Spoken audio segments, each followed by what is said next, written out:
This video is sponsored by Card Kingdom. You can visit their store by using my referral link in the description below.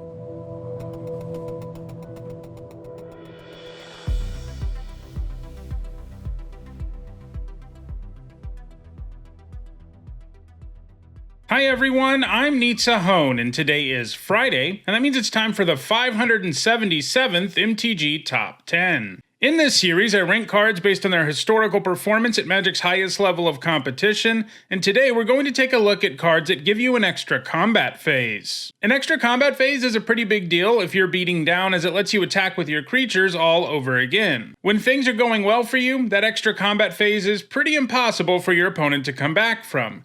Generally, this is an effect that appears on red cards, and in all there are 32 cards that do this in Magic. And in this video we'll look at the 10 that have left the biggest impact on competitive Magic. Before we get started, here's a quick reminder on how I score cards in these videos. A first tier top 8 is worth 2 points, this includes events like Pro Tours, and a second tier top 8 is worth 1 point, this includes events like Regional Championships.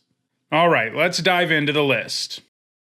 At number 10, it is Morog, Fury of Akum. This 6-mana 6/6 gives each of your creatures +1/+0 for each time you've attacked in a turn. This makes him great with every card on the list, since he gives you a big bonus for having extra combat phases.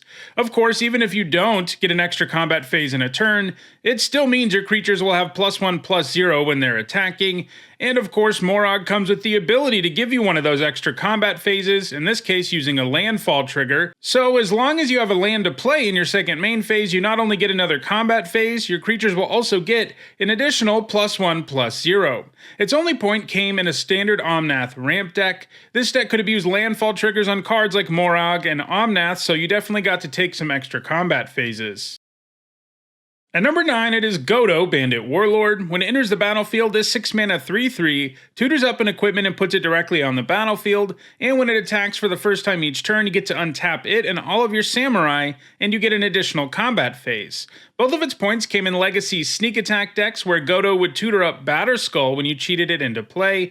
Not only does this give you a permanent threat on the board, but the Skull's Vigilance works really well with Godo, since it means the Batterskull can attack in both combats. This didn't become a long-term strategy for sneak attack decks in Legacy though, and it doesn't have any points since 2017.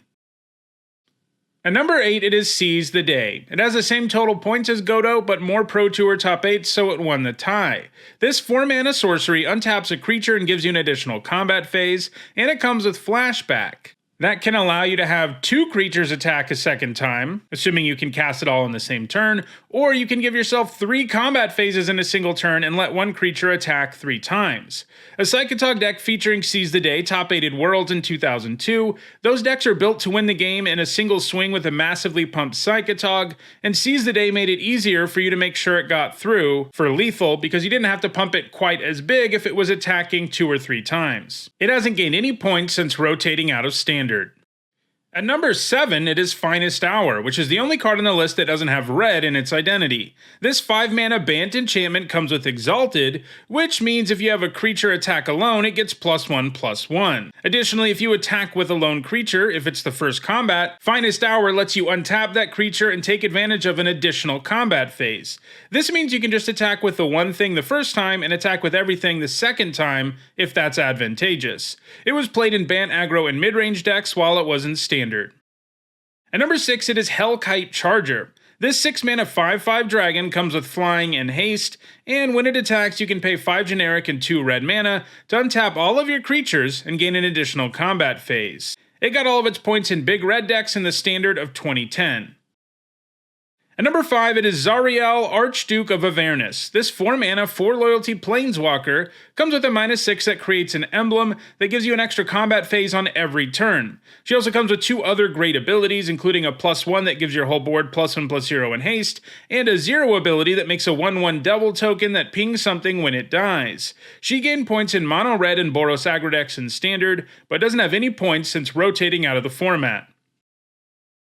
At number 4, it is Fury of the Horde. This 7-mana sorcery lets you untap all of your creatures that attacked and then gives you an additional combat phase. That's a steep cost for something as situational as an extra combat phase, but it also has the option of being cast for free, provided you exile 2 red cards from your hand.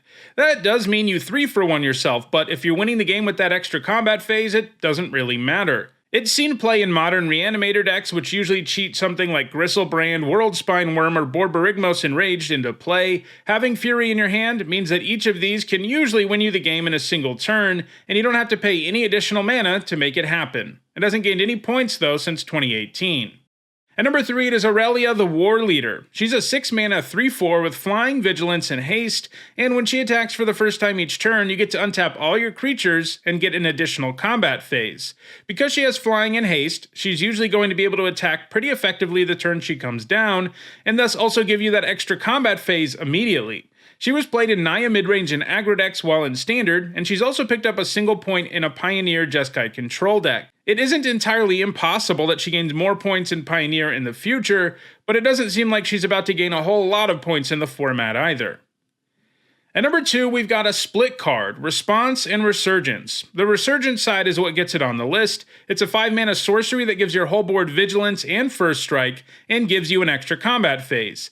That extra combat phase becomes all the more potent with those keywords involved, as Vigilance means that all of your creatures can attack both times, and First Strike means they're hard to block. If that's all this card did, it would probably be a little too narrow to see play, so it's great that you also have the Response option. It's an instant that costs 2 Boros Hybrid mana and does 5 damage to an attacking or blocking creature. That mode is going to be useful more often than Resurgence, but the Resurgence side does give you some serious big turn potential. Mostly, this is a removal spell with some extra turn upside that you use on rare occasions. It gained all of its points in Boros aggro decks while it was in Standard. And at number 1, it's Combat Celebrant. This 3-mana 4/1 can exert itself, which means that when it attacks, you can choose not to untap it during your next untap step. And if you do that, in this case, you untap all of your other creatures and get an additional combat phase.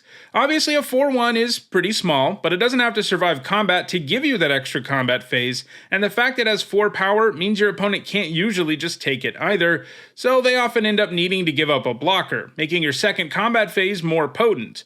While it was in Standard, it was played in God Pharaoh's gift decks. In that deck, the eponymous artifact could give you a 4/4 hasty token copy of this from your graveyard, and obviously getting a 4/4 hasty version of the Celebrant is insane. More recently, it started seeing regular play in Pioneer Gruul aggro decks. The Celebrant gives the deck a potential combo kill, since if you combine it with Reflection of Kiki-Jiki and Llanowar Elves, you can get as many extra combat phases as you want. It works like this.